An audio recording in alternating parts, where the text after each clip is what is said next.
क्या आपको पता है कि अग्निवीर योजना सेना से पूछताछ के बिना लाया गया था?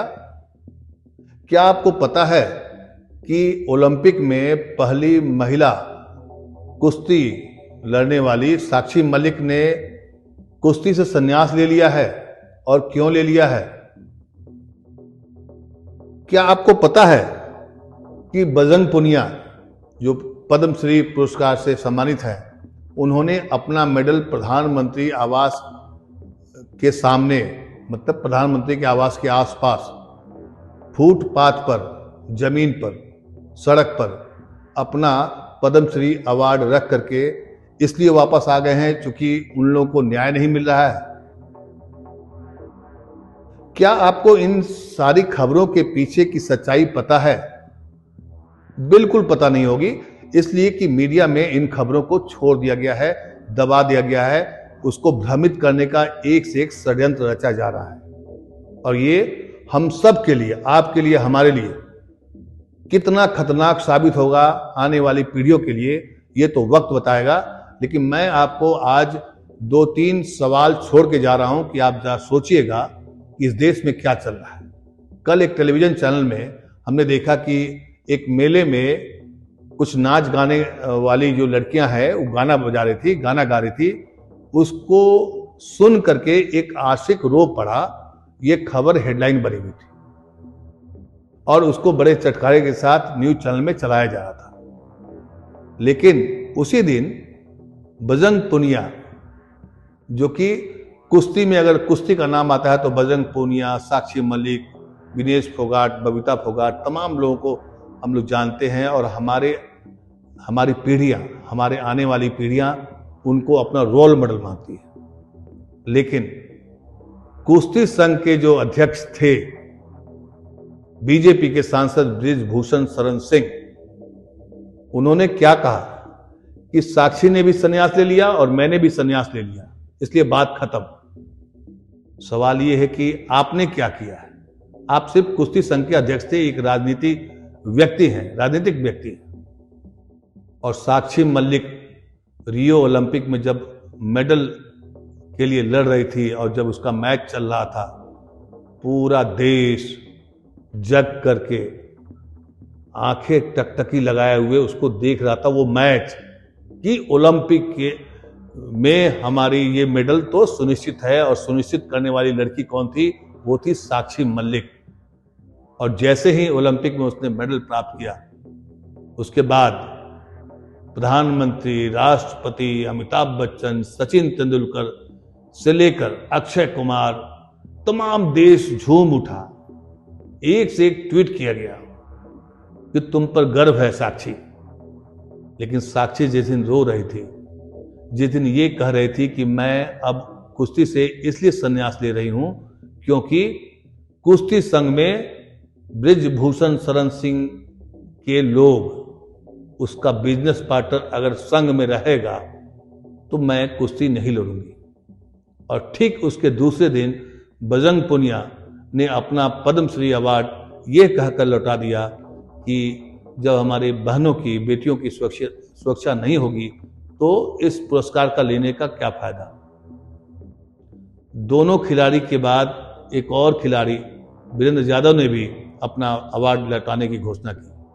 लेकिन ये तीनों खबरें लगभग मीडिया में खबर गायब हो गई और मीडिया में ये नैरेटिव सेट किया गया कि कुश्ती संघ का जो चुनाव हुआ था वो कोर्ट के आदेश पर हुआ था, इसलिए अब इस पर विवाद नहीं होना चाहिए।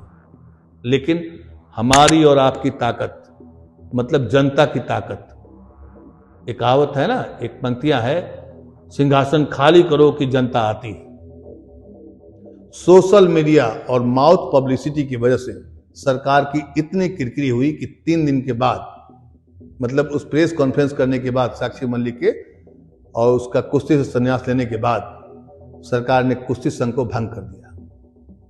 कुश्ती संघ को तो भंग कर दिया, लेकिन साक्षी मलिक खेलेगी, वापस कुश्ती के रिंग में आएगी, इसकी व्यवस्था, इसका सुनिश्चित होना अभी तय नहीं हुआ है। और आश्चर्य की बात यह है कि मीडिया में ये खबर गायब है। खबर ये चल रही है कि बृजभूषण शरण सिंह ने कहा है कि उसने संन्यास ले लिया, मैंने भी अब संन्यास ले लिया है, बात खत्म। मतलब कोई ये सवाल नहीं कर रहा है कि आपकी कुश्ती में क्या उपलब्धि है, क्या आपने कोई मेडल प्राप्त किया है बृजभूषण शरण सिंह जी। ये सवाल तो मीडिया को करना चाहिए था ताकि देश को मालूम चलता, लेकिन नहीं। ये ऐसी खबरें हैं जो देश को हिलाने वाली है, बेटियों को रुलाने वाली खबर अगर आपके नजरों से, आपके दिलो दिमाग पर नहीं आएगी तो आप सोचेंगे कैसे? आपके सोचने समझने की शक्ति कब आती है? जब आपके पास वो खबर आती है, फिर आप उसमें जजमेंट करते हैं कि गलती किसकी है, साक्षी मल्लिक की गलती है या किसी और की। इस तरह के महत्वपूर्ण खबरें गायब हो रही हैं। आपको तो वो भी खबर नहीं मालूम हुआ होगा कि मध्य प्रदेश में बीजेपी की प्रचंड जीत तो हो गई, लेकिन वहां 12 मंत्री भी चुनाव हार गए थे। उसमें गृह मंत्री, वहां के चर्चित गृह मंत्री थे नरोत्तम मिश्रा, वो भी चुनाव हार गए थे। खबरों को परोसना मीडिया का काम होता है, जिससे देश जागरूक होता है। लेकिन आज की तारीख में धीरे धीरे करके खबरें न केवल गायब की जा रही हैं, बर्बाद की जा रही हैं, आपके दिमाग को इतना कुंद किया जा रहा है कि आप सोचिए नहीं। खबरों की जो बाढ़ आ गई है, राम मंदिर का शिलान्यास होगा, उसमें प्राण प्रतिष्ठा समारोह 22 जनवरी को होगा, तो अगले 1 महीने तक सिर्फ यही खबरें रहेंगी। मतलब आप बेरोजगारी पर, महंगाई पर, इन सब खबरों पर बिल्कुल नहीं सोचें, आपका दिमाग उधर नहीं जाए।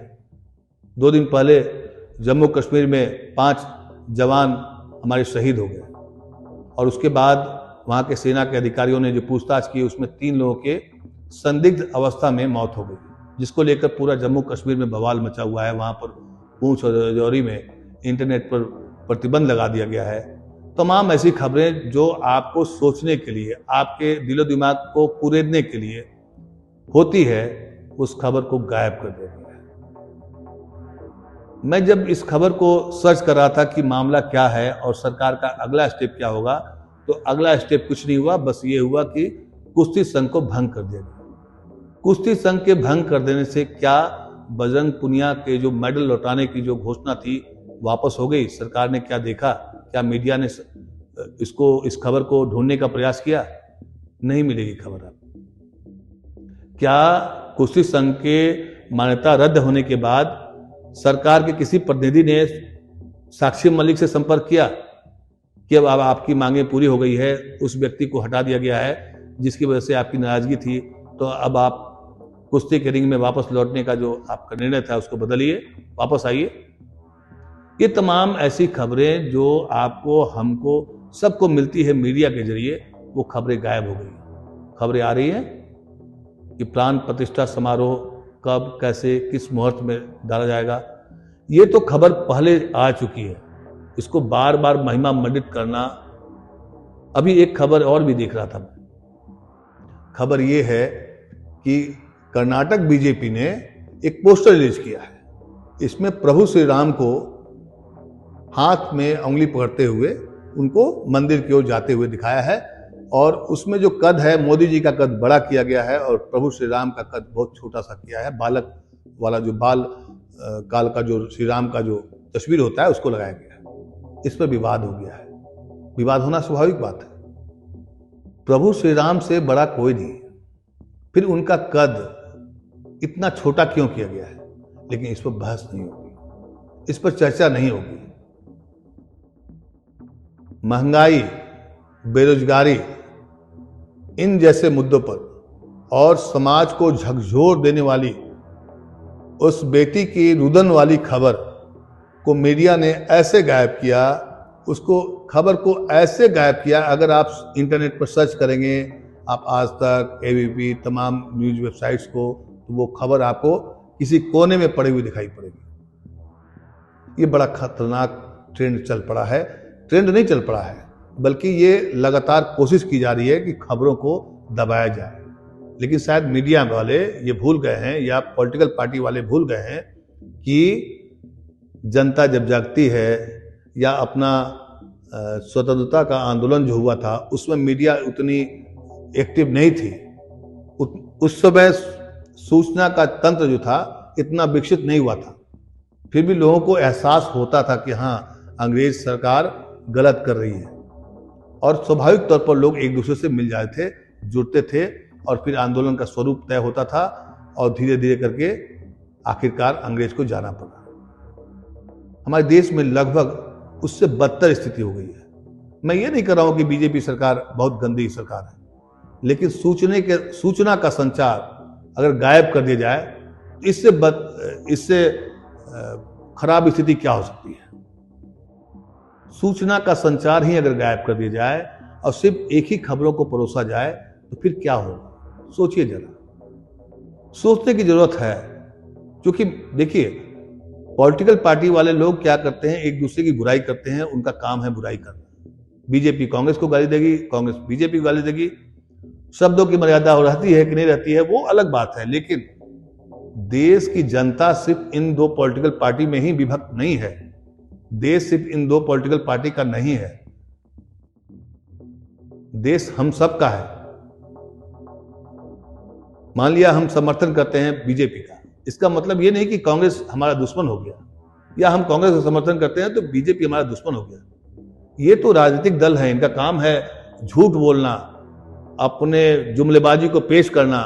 कभी कहा गया था इंदिरा इज इंडिया, क्या हुआ, इंदिरा हार गई थी बात। वही हाल अभी है, मोदी इज इंडिया। इन सब के बावजूद मेरा सवाल आपसे है कि क्या आपके पास सूचना का संचार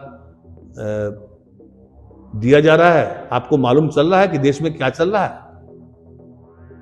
जम्मू कश्मीर में पिछले 4-5 दिन में जो घटनाएं घटी हैं, क्या आपको पता है? नहीं पता है। और ये सबसे खराब दौर है मीडिया का, और इसका सीधा प्रभाव भारत के हर एक नागरिक पर पड़ रहा है। अभी हाल में एक और खबर आई थी कि भारत पर कर्ज का बोझ बढ़ गया है। 155 लाख करोड़ रुपए का कर्ज ले चुके हैं मोदी सरकार पिछले 9 साल में। इस पर बहस होनी चाहिए थी, इस पर चर्चा होनी चाहिए थी। कई खबरों का तो ऐसा है, समझिए कि जो खबर जैसे कि अग्निवीर योजना, नरवणे साहब पूर्व सेना अध्यक्ष ने खुलासा किया है कि सरकार ने उनसे पूछी भी नहीं और योजना को लाद दिया। सेना के दबाव के बाद उनकी सैलरी कुछ बढ़ाई गई। मतलब देश में क्या चल रहा है, सरकारें क्या कर रही है, उसके बारे में कोई खबर नहीं।